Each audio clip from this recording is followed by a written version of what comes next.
So, I can trade then.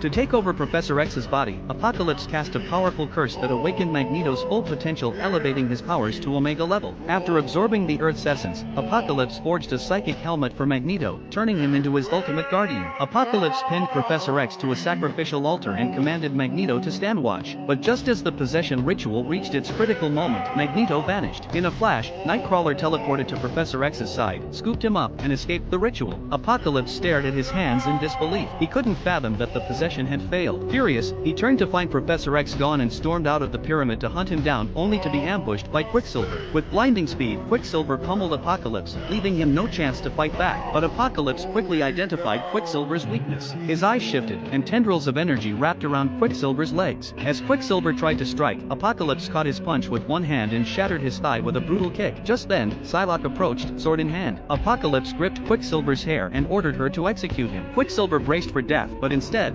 Psylocke slashed Apocalypse across the neck. In an instant, Apocalypse seized her, and her disguise faded. She was Mystique in disguise. Holding Mystique hostage, Apocalypse demanded Professor X reveal himself. In this moment of peril, Professor X devised a plan. He lay down and used his psychic powers to drag Apocalypse's soul into his mental realm, a space where Professor X reigns supreme. There, he grabbed Apocalypse's head and launched a psychic assault. The pain forced Apocalypse to release Mystique, but as Professor X pressed the attack, Apocalypse suddenly caught his fist. His eyes shifted again, and Professor X's real body began to convulse. Apocalypse had adapted to the psychic realm faster than expected. Under Professor X's horrified gaze, Apocalypse's psychic strength surged. His form grew massive, crushing Professor X with overwhelming force. At the same time, Apocalypse sensed the location of Professor X's real body. He reached out, disintegrating the wall, revealing Professor X before him. Just as Apocalypse lunged to grab him, two steel beams slammed down, blocking his path. Magneto had returned, summoning a torrent of metal to strike Apocalypse. The assault looked fierce, but Apocalypse's shield absorbed every blow. While battling Professor X's soul in the psychic realm, Apocalypse also endured Magneto's relentless metal barrage. In the chaos, Beast quietly rescued Mystique. Cyclops removed his visor and fired a powerful blast at Apocalypse. Magneto pushed his powers to the limit, increasing the pressure. Apocalypse retaliated, striking Cyclops down with a single blow. But Cyclops rose again, determined to save Professor X, and unleashed his full laser force. Beast leapt from the rooftop, aiming for Apocalypse, but was swatted away midair. Apocalypse turned back to Cyclops and hurled him into a wall, embedding him deep within it. Magneto continued to fight, refusing to give up. Meanwhile, in the psychic realm, Professor X was on the brink of annihilation. Apocalypse's giant fists battered him, leaving him gravely wounded. Refusing to die, Professor X reached out mentally, only the Phoenix could save him now. Suddenly, the iron doors burst open. Jean Grey, the Phoenix, entered the psychic battlefield. Apocalypse's soul approached her, but she didn't see him as a threat. She summoned the Phoenix Force, instantly shattering his defenses and pulverizing his soul. Back in the physical world, Magneto pierced Apocalypse's body. Beast smashed through the wall to rescue Cyclops, who removed his visor and fired another blast. Apocalypse, now critically wounded, tried to summon an energy portal to escape, but Storm appeared, calling down lightning that struck the portal, disrupting the escape. Jean Grey intensified her attack. The Phoenix Force began to dissolve Apocalypse's skin. With one final, devastating strike, Jean unleashed the full power of the Phoenix. Apocalypse was consumed in a blaze of cosmic fire, reduced to nothing but ash.